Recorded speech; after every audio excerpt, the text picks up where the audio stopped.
প্রথমে একটা ডিম ভেঙে নেব, তারপরে এর ভিতরে দিয়ে দেব 1 চামচ চিনি, তার সাথে দিব 1 চিমটি লবণ।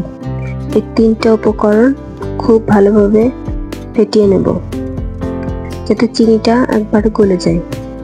গলে যাওয়া পর্যন্ত সুন্দর করে এটাকে ফেটিয়ে তারপরে এই যে দেখেন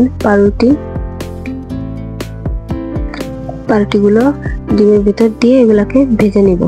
এই যে একটা কড়াইতে তেল দিয়ে দিব, তেল দিয়ে তেলটা গরম হয়ে গেলে তারপরে এই যে ডিমের মিশ্রণের ভিতর পাউরুটিগুলোকে সুন্দর করে ডুবিয়ে নেব।